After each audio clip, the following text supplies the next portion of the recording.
అందువల్ల civil డిస్ప్యూటులో crime angle ఉంటే తప్ప పోలీస్ ఎంటర్ కాకూడదని నిజం. క్రైమ్ యాంగిల్ లేకపోతే పోలీసుకి సంబంధమే లేదు కదా, వాళ్ళు చూసుకుంటారు మధ్యలో, మనకు వేరే వారికి సంబంధం ఏమీ లేదు అది.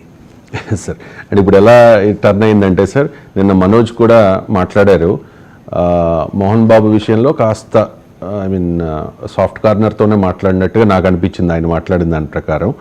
అండ్ మా నాన్న చాలా మంచివారు, కానీ ఆవేశంలో మీడియా మీద దాడి చేసి ఉండవచ్చు, మీడియాకు మా ఫాదర్ తరపున నేను క్షమాపణ చెప్తూ ఉన్నాను అని కూడా మనోజ్ చెప్పారు సార్. మనోజ్ వెసెస్ మోహన్ బాబు ఇష్యూ ఇప్పుడు ఎలా అయిపోయిందంటే మీడియా వెసెస్ మోహన్ బాబు అయిపోయింది సార్. ఆల్రెడీ హత్యాయత్నం కేసు కూడా నమోదైంది పహాడీ షరీఫ్ పోలీస్ స్టేషన్లో మోహన్ బాబు మీద. అంటే దాడి చేస్తే ఫిజికల్ అసాల్ట్ మీడియా పని చేయడం అది క్రైమ్ అవుతుంది కనుక ఖచ్చితంగా కేసు అవుతుంది, కాకుండా ఉండదు. బట్ ఏదైనా నేను ఇదివరకు చెప్పాను, అల్టిమేట్గా తండ్రి కొడుకులు. So even Jagan Sharmila case కూడా వాళ్ళిద్దరు ఏకమైనా మనం ఆశ్చర్యపడాల్సింది ఏం లేదు. అందువల్లనే మీడియా కత్తిస్తాం, దేంట్లో కూడా అవసరం లేదని. అల్టిమేట్గా అప్పుడు విజయమ్మ స్టేట్మెంట్ కూడా అదే కదా, అన్నా చెల్లెళ్ళు వాళ్ళు వాళ్ళ సమస్యలు వాళ్ళు చూసుకుంటారు అని కూడా అన్నది ఆమె.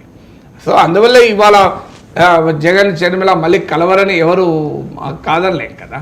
సో అందువల్ల అల్టిమేట్గా మోహన్ బాబు మనోజులు ఇద్దరు కలిసి మళ్ళీ తెలుగు సినిమాలో గ్రూప్ ఫోటో ఉంటుంది చూడండి, పాత తెలుగు సినిమాల్లో అన్నింటిలో గ్రూప్ ఫోటోలు ఉన్నాయి. చివరికి ఆ గ్రూప్ ఫోటో అయితే మధ్యలో చూడ పిచ్చోడు అవుతాడు.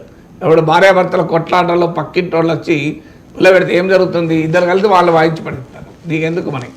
అందువల్ల భార్యాభర్తలు కొట్లాడుకున్నప్పుడు అక్కడ ఉన్నవాడు కూడా ఇన్వాల్వ్ కావద్దు, వెళ్ళిపోవచ్చు, తర్వాత వాళ్ళే అడ్జస్ట్ అవుతారు, సెటిల్ అవుతారు అది.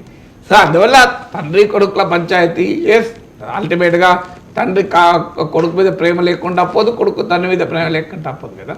సో డిస్ప్యూట్స్ ఆస్తిత కాదు, అందులో బేసిక్ ప్రిన్సిపల్ ఒకటే, క్రైమ్ ఇన్వాల్వ్ అయి ఉంటే తప్ప పబ్లిక్ ఇంట్రెస్ట్ లేదు. ఎందుకంటే క్రైమ్ను ఆపడం అనేది. సివిల్ డిస్ప్యూట్స్ పబ్లిక్ ఇంట్రెస్ట్ కాదు. సివిల్ డిస్ప్యూట్స్ ఏంటి, వ్యక్తిగత విభేదాలు అవన్నీ.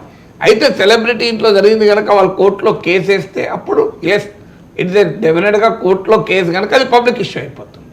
సో అందువల్ల ఇది వెరీ సెన్సిటివ్. మా పాయింట్ ఏంటి, ఉన్నది ఉన్నట్టుగా రాస్తే ఇబ్బంది ఏం లేదు, లేనిది ఉన్నట్టుగా రాస్తేనే సమస్య వస్తుంది. రైట్ సార్, చిన్న బ్రేక్ తీసుకుందాం సార్.